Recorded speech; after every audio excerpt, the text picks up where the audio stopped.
qui passe sans le toucher. Il est hors de question que ça finisse comme ça. Car je n'ai jamais vu un homme te chercher sans te trouver.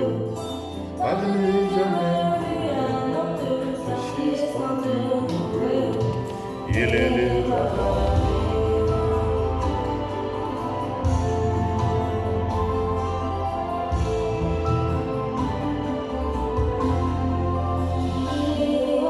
Question qui passe sans le toucher. Il y a deux questions que ça finisse comme. Car je n'ai jamais vu un homme te chercher sans te trouver. Car je n'ai jamais vu un homme te chercher sans te trouver. Il est le baba. Il est le baba.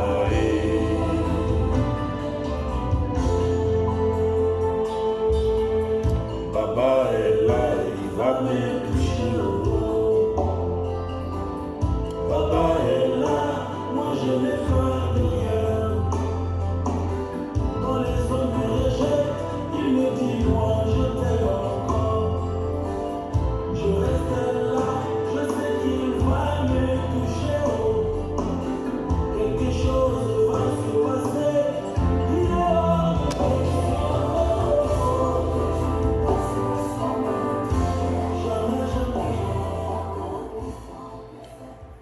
Shalom, shalom, shalom à quelqu'un qui me prend ma chère pour la toute première fois.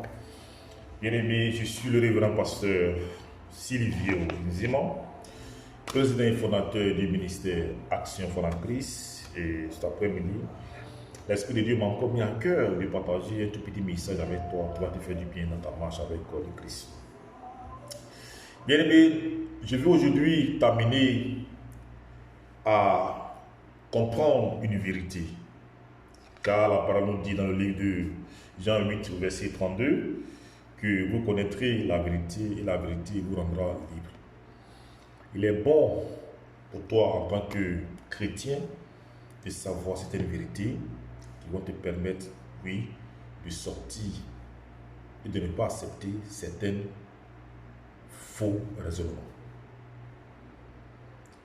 Il est bon de connaître certaines vérités qui vont t'amener à ne plus être sous le joug d'une fausse doctrine ou sous le joug d'un faux raisonnement.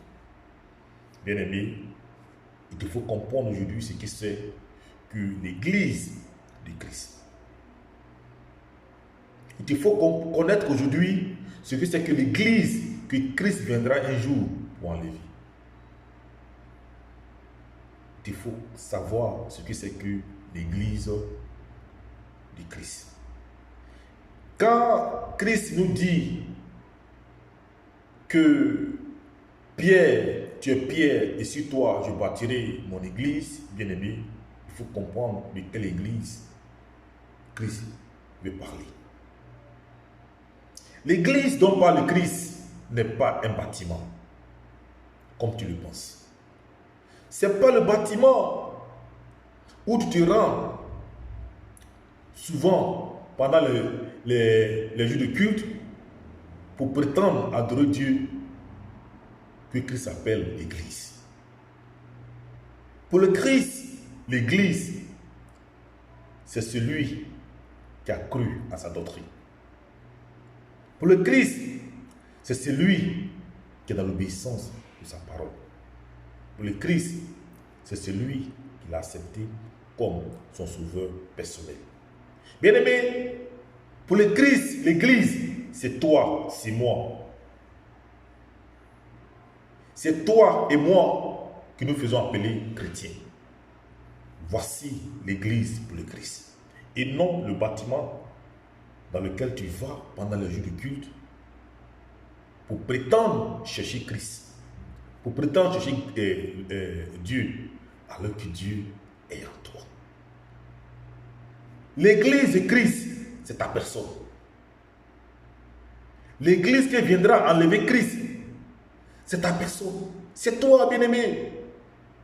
D'ailleurs, il ne manque pas de nous dire que le Saint-Esprit a érigé son temple au travers de nos différents corps.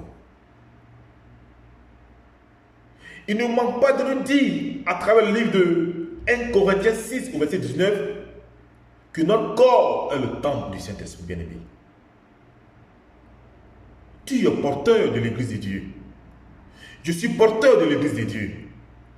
Pourquoi se torturer et aller chercher Dieu dans un lieu qui n'est pas? Dieu est en nous, Dieu est en toi, Dieu est en moi, bien-aimé. Apprenons dès maintenant à célébrer notre culte personnel. Et célébrer le culte personnel, c'est poser les actes qui vont être agréables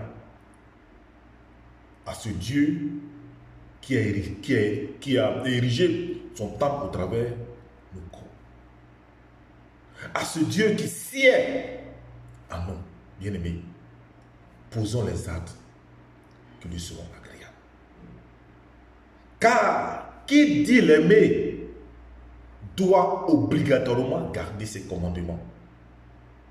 Qui dit l'aimer doit être dans l'obéissance de sa parole. Et qui dit l'aimer doit aimer aussi son Père.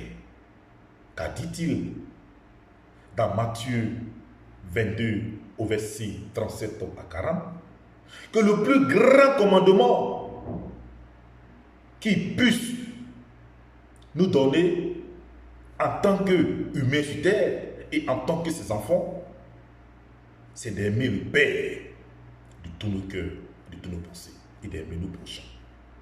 Bien aimé, chaque fois que tu vas poser un acte louable à l'endroit de ton prochain, bien aimé, tu es dans l'obéissance de la parole de Dieu. Tu es dans la célébration de ton propre culte. Ne laisse pas le pauvre qui est à côté de toi, qui a faim. Ne laisse pas la veuve qui manque de tout, qui est à côté de toi, pour aller donner ton argent à un pasteur qui n'a pas besoin. Il ne faut pas te comporter et te livrer à toutes sortes d'actes impudiques, à toutes sortes de péchés et attendre le dimanche pour aller te jouer au sein devant un pasteur qui ne va pas t'apporter, qui ne va pas te juger, qui ne va pas te sauver. Ne cherche pas à impressionner un pasteur.